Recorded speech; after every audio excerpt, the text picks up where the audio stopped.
European visitors are here for the FIFA World Cup, and they are excited about what they found in America. Of course, the gorgeous natural vistas, but also Waffle House, free soda refills in restaurants, ranch dressing. But the most poignant and touching aspect of America they have found is a warm welcome from ordinary working Americans, many of whom have offered helpful information, genuine welcome, and sometimes free meals.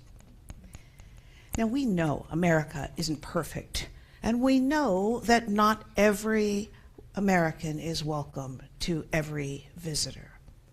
But the stories of welcome and hospitality that are circulating on the internet this week are stories of how human beings, without extraordinary power, are capable of generosity, compassion, and empathy.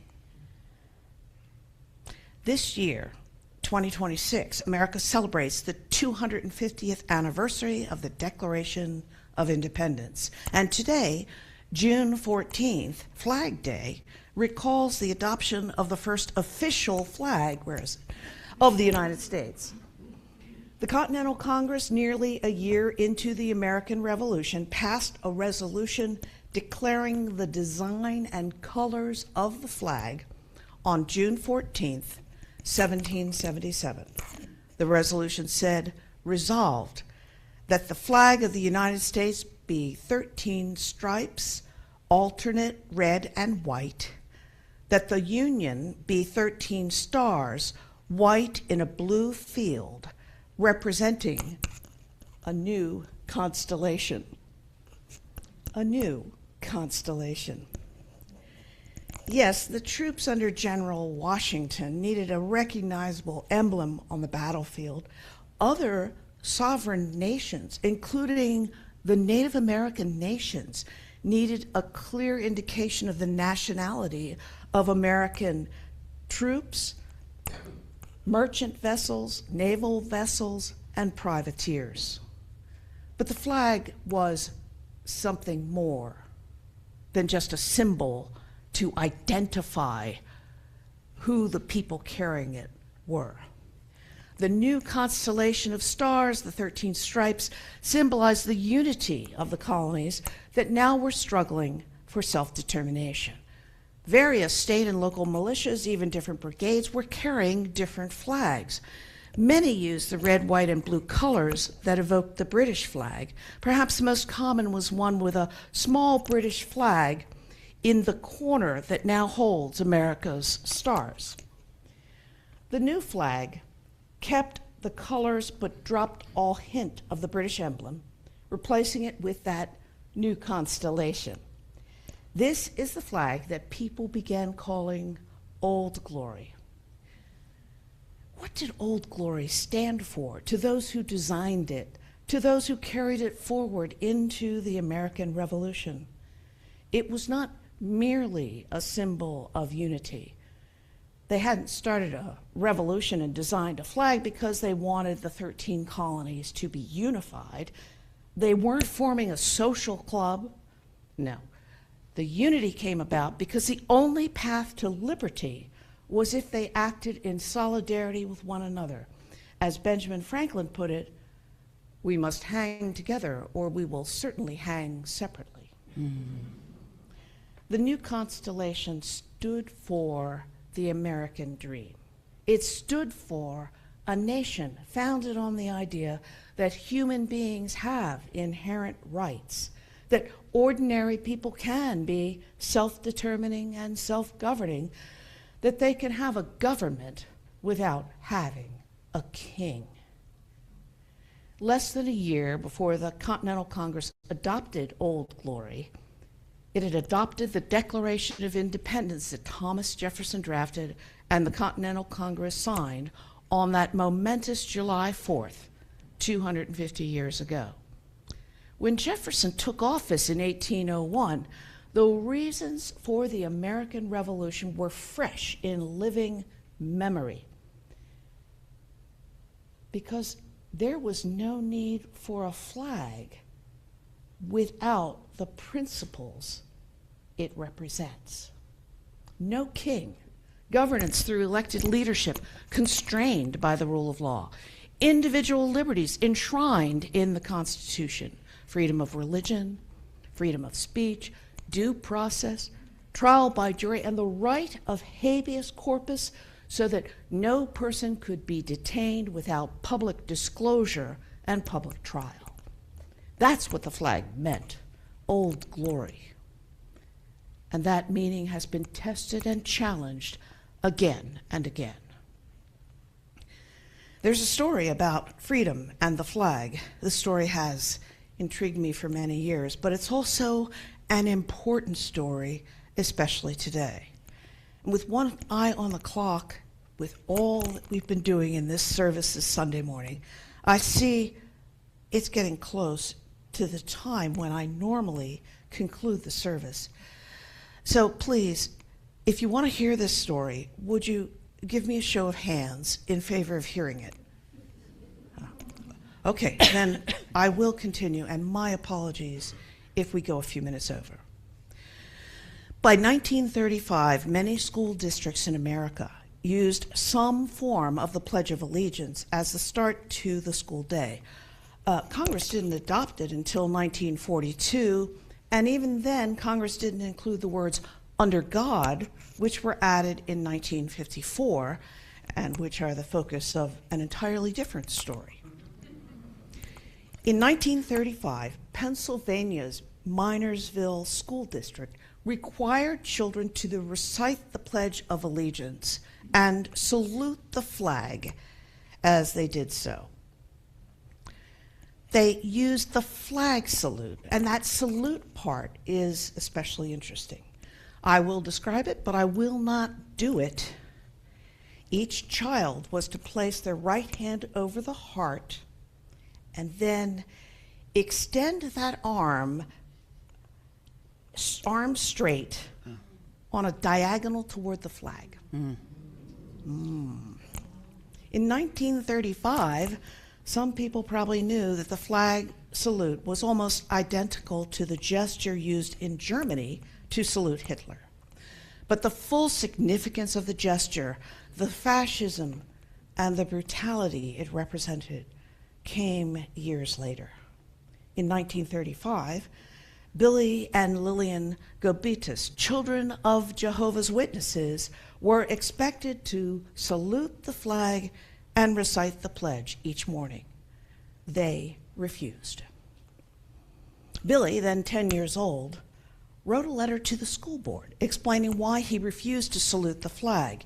In his awkward, childish handwriting, Billy cited the command in Exodus to make no graven image or bow down to them, and Billy said, "I do not salute the flag because I have promised to do the will of God. That means I must not worship anything out of harmony with God's law." The school board expelled Billy and Lillian for insubordination. Now, the children won in the lower courts, but the school board appealed to the U.S. Supreme Court. And it came to the court and was decided in 1940, so 5 years later. And by an 8-1 decision in an opinion authored by Justice Felix Frankfurter, who was, by the way, the court's first Jewish justice, the Supreme Court ruled that Pennsylvania's educational authorities had the right to safeguard the nation's fellowship, to choose the means to evoke that unifying sentiment without which there can be ultimately no liberty, civil or religious, to use the schools to inculcate respect for the ordered society which is summarized by our flag. Freedom of religion essentially fell before the idea of unity. The flag as a symbol of the unified colonies was accorded more weight than the flag as the symbol for which those colonies unified. Only 3 years later, though, and this is why this story is important, Only 3 years later, the court reversed the Gobetis decision in an almost identical case, West Virginia Board of Education versus Barnett. But back in 1940, just 3 years before, the justices took Billy's religious claims rather lightly and gave great weight to Pennsylvania's right to gather up the traditions of a people, transmit them from generation to generation, and thereby create that continuity of a treasured common life which constitutes a civilization. That's what they said. Now, there's often a tension between an individual's exercise of constitutional rights and the interests of broader society, even when fundamental rights are involved. Billy and his sister asked to be excused for reasons of religious conviction from participating in the flag ceremony, and particularly from the obligation to salute the flag. Could their request be considered a danger to the general good, like shouting fire in a crowded theater? Well, in 1940, the Supreme Court thought so, saying national unity is the basis of national security. The ultimate foundation of a free society is the binding tie of cohesive sentiment. And the court ruled that national unity is a government interest, they said, inferior to none in the hierarchy of legal values. Yet the flag salute isn't mentioned in the Constitution. The Continental Congress didn't write the Pledge of Allegiance, and nor are the founding documents of this nation mentioning terms like national unity and cohesive sentiment. So the Gobetis case was decided at a curious time in American history. The country hadn't yet entered World War II, but just as the decision was being written, France had fallen. The resemblance between the flag ceremony, salute to the flag, and the Nazi salute to the Führer might not have been apparent to the school district in 1935, and though it was probably known to the Supreme Court justices in 1940, perhaps it was not yet invested with troubling shades of meaning. 3 years later, just 3 years later, in the Barnett case, the West Virginia Parent-Teacher Association would object to the flag salute precisely because it resembled the Nazi gesture.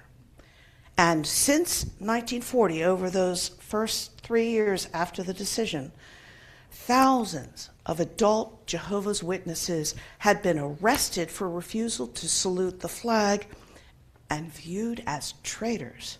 They suffered from mob violence in 300 American communities. In many significant ways, the issues had become clear.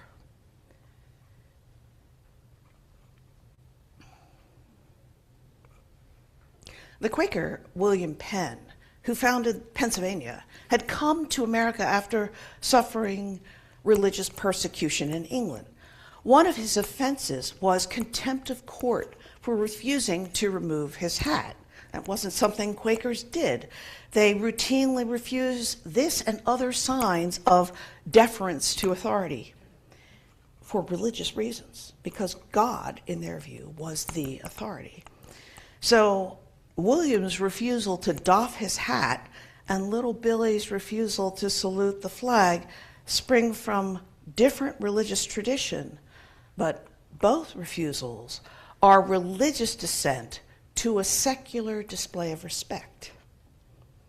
It is bizarre that in 1940, 8 of the 9 justices seemed to almost casually accept this limitation of religion to the propagation of a belief in the supernatural, which is not, by the way, how Unitarian Universalism defines religion. But by defining Billy's act and Lillian's act as a problem of school discipline, by truncating its religious significance, by elevating the flag salute to national security, the court swept away the history of religious struggle that led so many of America's early leaders to seek freedom in the New World. What would William Penn have said if he'd been sitting on the Supreme Court in 1940? Would the justices have so readily concluded that the religious content of Billy's and Lillian's dissent was trivial because it didn't touch on a belief in the supernatural, or that their refusal to salute the flag was, as the court put it, dangerous to the general good? What would the Continental Congress have said if told when adopting the Stars and Stripes in 1777 that Jehovah's Witnesses of the 20th century would refuse to salute it? What would Thomas Jefferson have said? Perhaps something like, the Quakers won't salute the flag now, so what?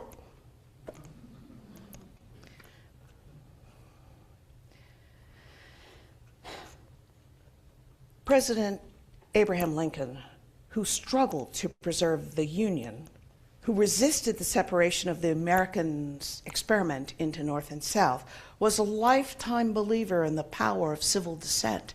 He staffed his cabinet with men whose strong opinions challenged his own.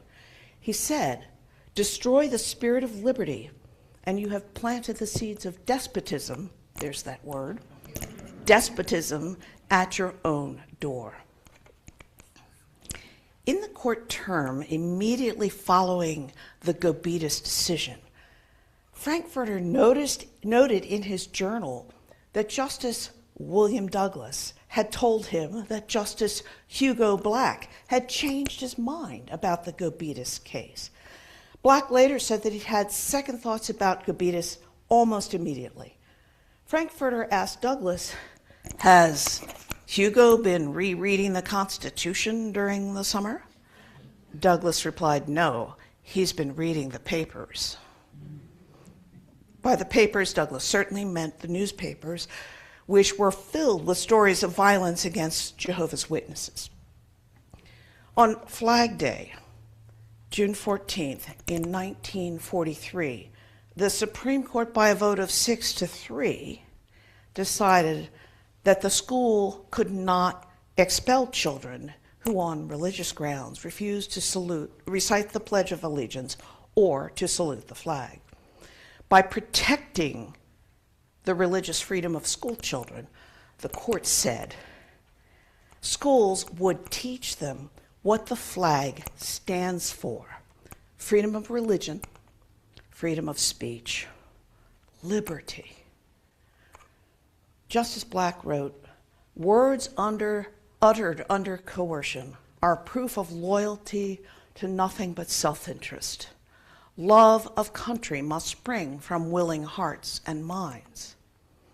And although it was the middle of the Second World War, Black said with confidence born of deep reflection, "Neither our domestic tranquility in peace nor our martial effort in war depend on compelling little children to participate in a ceremony which ends in nothing for them but a fear of spiritual condemnation." Freedom. Old Glory stands for freedom, not just some loose idea of freedom, but the specific guarantees of liberty that are in the American Constitution and the Constitution's system of government, not by kings, but by laws. Over the 250 years of the American nation, one thing emerges as truth: that the American dream of liberty and justice for all, part of the pledge, has never been fully realized. The slaves dreamed of freedom. The emancipated former slaves dreamed of equal rights. American women dreamed of the right to vote. And through all the time of this nation's history, immigrants dreamed of a new life in a country where they could work and live in a nation of liberty and law. All of these dreamers lived and worked as if they were remembering the future, a future they hoped would become real, and very often it did. the dream of freedom. As a nation, we have come closer than originally to the ideals that the American flag represents. But the work isn't done. If the glory of the American dream is not to be merely old glory, if it is to be current glory and new glory, then each generation must continue to remember the past and remember and reimagine the future. And we can.